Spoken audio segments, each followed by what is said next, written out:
Hey everybody, this is Robot here from Vespa, Motorsport, and ScooterWest.com. So I have a new product I want to share with you, and I'm going to show you how to install this real easily on your Vespa GTS.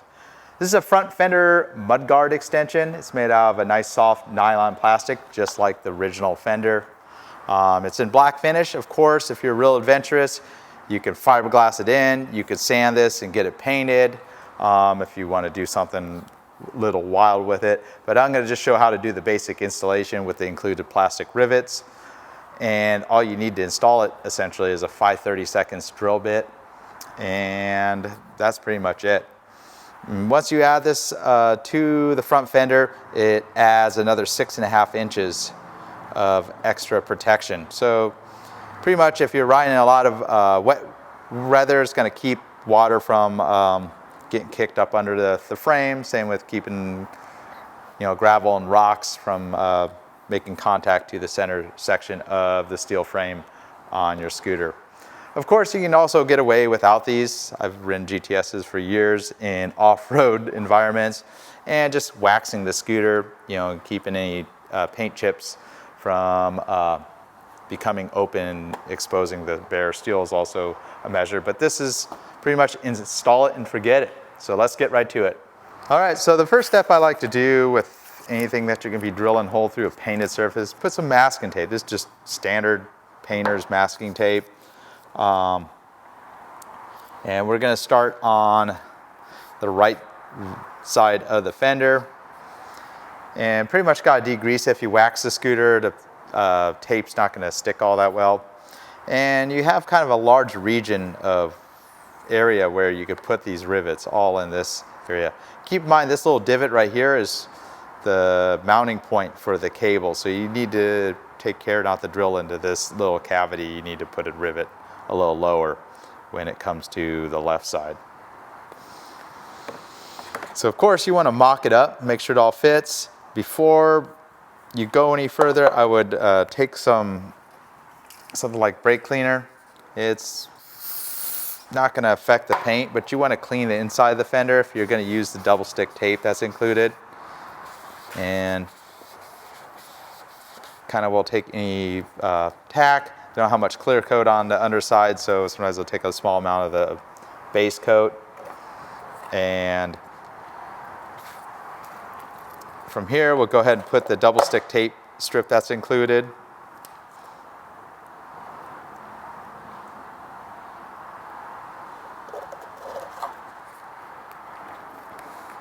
And just be cautious on adhering this, because it's going to want to stick first time that you push up here. But you definitely don't want to just rely on the double stick tape. It doesn't quite have enough grip to hold this fender in place.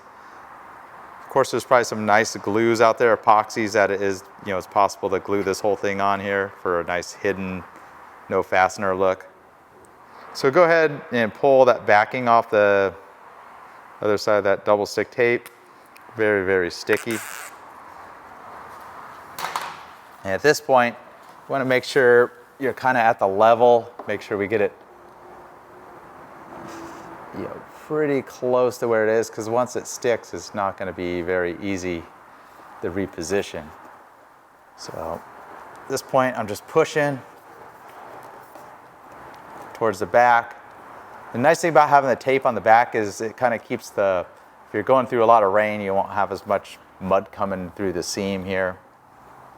And the first step is I'm going to get the rivet right here for this front thing. You got to put a rivet here because it kind of wants to pull away. You're not going to find a good double stick tape that's going to hold that tight enough. Obviously, don't have your fingers in the way. Kind of establish where you want the hole. I'm going to go about a 1/2 inch up. Make sure you're drilling into plastic. That's at 5/32. You can see it doesn't take much effort to drill through this plastic. And while I'm still holding it, I'm going to go ahead and remove the tape. You may want to deburr the hole with a knife.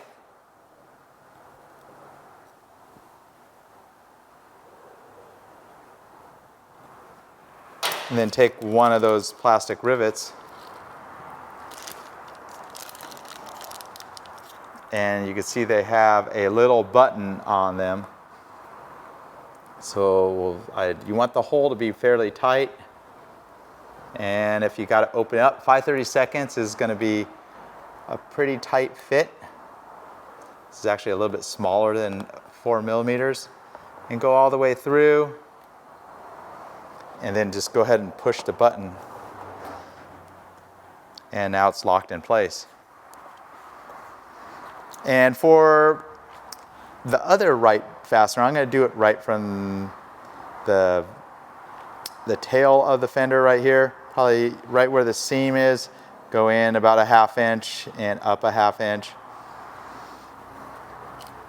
And again, you could use some masking tape. And I have a nice sharp drill bit that's not going to walk on me. So we're going to go just like about right there. So it'll look even.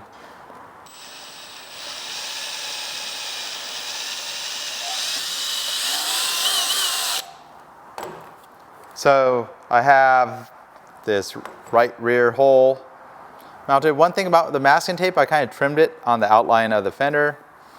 The idea being is when I go to the other side, obviously it won't stick, but I'll have a little template to put the rivet on the left side in the exact same spot. So I'll save that when we flop the fender over.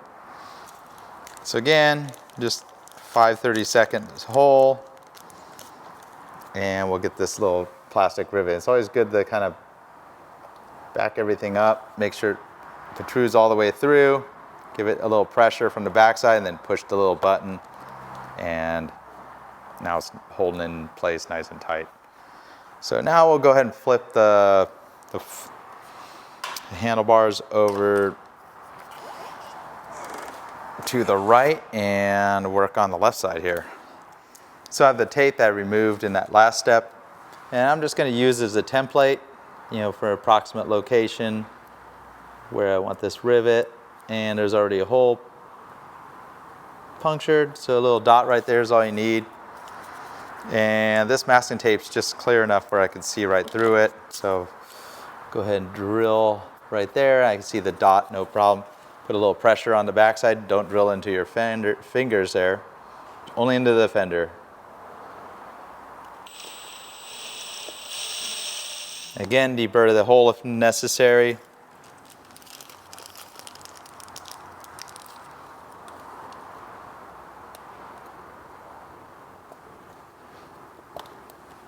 And keep in mind this last one, you do have this little pocket because there's a little clip right here for some, the older models that had a mechanical speedometer cable connected to that little clip.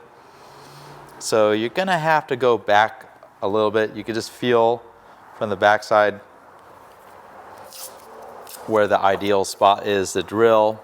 You wanna get up there, there's enough room to kind of move it. So I could probably do it right about there.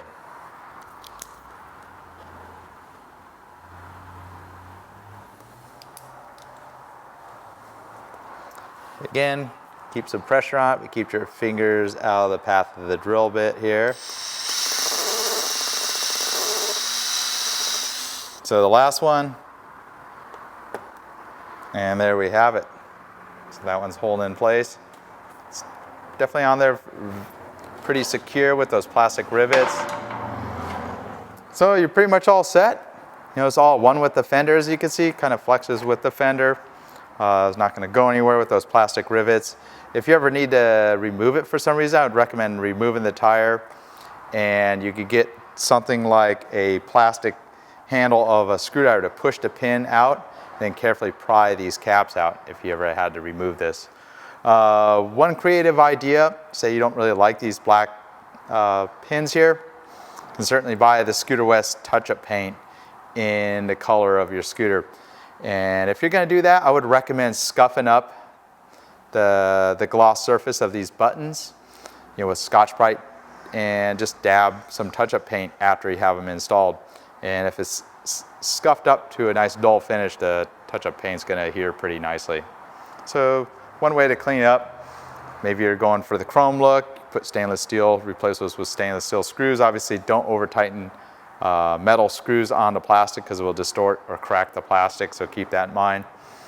Or if you're really adventurous, you can certainly epoxy or even fiberglass this into the fender. So something to keep in mind, but that's kind of beyond the scope of this video for a basic installation.